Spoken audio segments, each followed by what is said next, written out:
mateka y'u Rwanda hari izina ridashobora gusibangana, izina ry'umwami utaravukiye kuyobora gusa, ahubwo yimakaje impinduka n'icyerekezo bishya. Izina ryaranzwe n'ibikorwa biganisha ku bumwe, ubwigenge n'amahoro by'Abanyarwanda bose. Uwo ni Mutara wa gatatu Rudahigwa, umwami waje kwitwa Intare y'Amahoro. Ese uyu mwami yari nde? Kuki amateka ye agifite icyo asobanura ku buzima bwacu bwa none? Mutara wa gatatu Rudahigwa yavukiye mu muryango w'ibwami mu mwaka w'1911. Avuka ku mwami Yuhi wa gatanu Musinga n'umugabekazi Kankazi. Amazina ye nyakuri yari Charles Léon Pierre Rudahigwa.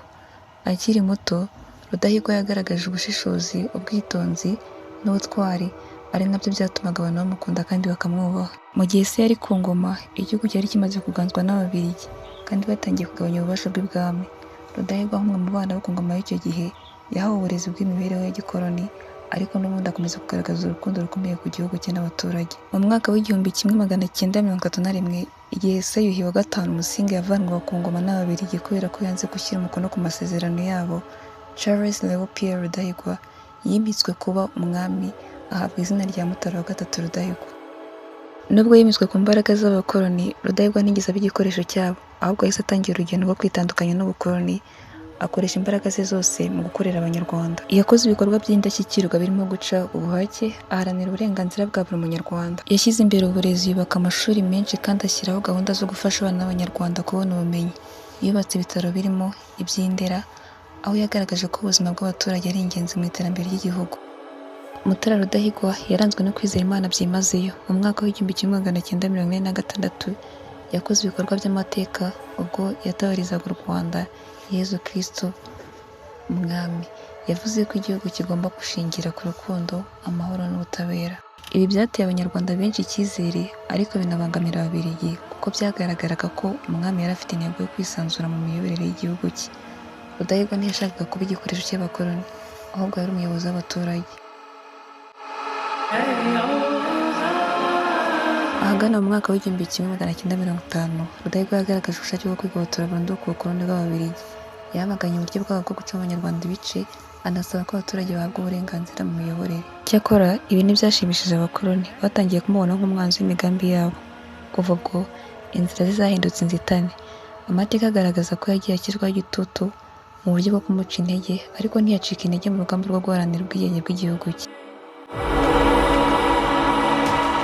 Kuwa 27 Nyakanga 1959, umwami Mutara wa gatatu Rudahigwa yitabye Imana bitunguranye i Bujumbura. Amateka y'urupfu rwe aracyarimo urujijo kugeza ubu. Hari abavuga ko yazize uburozi, abandi bagakeka ko yishwe n'uburwayi butunguranye. Urupfu rwe rwateye agahinda gakomeye mu gihugu kuko yari amaze guhindura u Rwanda mu buryo bugaragara. Yari icyerekezo cy'umuyobozi uharanira iterambere ry'abaturage, kandi yatumaga Abanyarwanda benshi bumva bafite icyizere cy'ejo hazaza. Mutara Rudahigwa yasigiye u Rwanda umurage ukomeye. Umurage wa mbere, yaciye burundu ubucakara, ashimangira ko buri munyarwanda agomba kugira uburenganzira busesuye. Umurage wa kabiri, yashyize imbere uburezi, aho umwana w'umunyarwanda yaje guhabwa amahirwe yo kwiga. Umurage wa gatatu, kwimakaza amahoro. Mutara Rudahigwa yaranzwe no guharanira ubumwe bw'igihugu. Umurage wa kane, kwitangira abandi. Mutara Rudahigwa yabaye urugero rwiza rw'umuyobozi wita ku baturage aho kwita ku nyungu ze bwite. Amateka yagaragaje ko Rudahigwa ari umwami udasanzwe kubera uburyo yaharaniraga gukemura ibibazo bikomeye mu Rwanda rwari rwarahinduwe aho gukorera inyungu z'abakoloni. Nubwo Ababiligi bari bafite umugambi wo gutandukanya Abanyarwanda hagendewe ku moko no ku matsinda, Rudahigwa yaharaniraga ko buri munyarwanda agira agaciro nta vangura. Yari afite icyerekezo cy'igihugu gishingiye ku mahoro no kwimakaza ubutabera. Mu mihigo ye ikomeye, Rudahigwa yagiye yereka abakoloni ko u Rwanda atari igihugu cyabo, ahubwo ari icy'Abanyarwanda. Ibyo byatumye bamufata nk'umunyemvururu, ariko abaturage bo bakamubona nk'umuyobozi ukwiye kubera ukuntu yamaganaga intambara, urugomo, agaharanira ubumwe bw'abaturage be.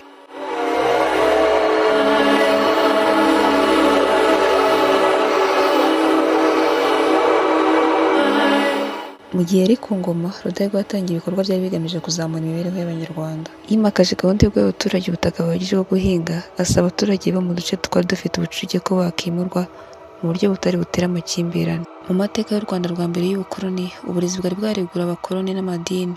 Rudahigwa yahinduye imitekerereze y'Abanyarwanda ku burezi, avuga ko butagomba kuguma mu maboko y'abakoloni gusa. Yashishikarizaga ababyeyi kohereza abana babo kwiga, bityo akubaka icyizere cy'ejo hazaza cy'igihugu gitekanye. Muri gahunda zo kubungabunga ubuzima, Rudahigwa yafashije kubaka ibitaro no kugeza serivisi z'ubuvuzi ku baturage, cyane cyane ku bantu batishoboye. Nubwo Mutara Rudahigwa ari umuyobozi ukora ibyiza, ntibyamubujije guhura n'abanzi. Abakoloni b'Ababiligi bagendaga bashaka uko bamwangisha rubanda, cyane cyane banyuze mu banyamadini no mu bayobozi bari bashyigikiye politiki y'ubukoloni. Ibikorwa byo guharanira ubwigenge bw'Abanyarwanda byabangamiraga cyane, ibyo bigatuma bamugambanira mu buryo butandukanye. Amwe mu mateka agaragaza ko bageragezaga kumubuza gufata ibyemezo ku buryo bwo kwigenga, ndetse ko bamwe mu bayobozi b'abakoloni bagerageje kumwicira ikinyoma ngo babone uko bakomeza kugenzura igihugu. Mutara wa gatatu Rudahigwa, umwami w'u Rwanda, yasize amateka atagomba gusibangana. Nubwo yapfuye mu buryo butunguranye, ibikorwa bye bigomba gukomeza mu mitima y'Abanyarwanda. Igihe dufata inshingano zo kubaka igihugu, dukwiye guhora twibuka ko umurage we ari ikimenyetso cy'ubumwe, ubutwari n'icyerekezo cyiza.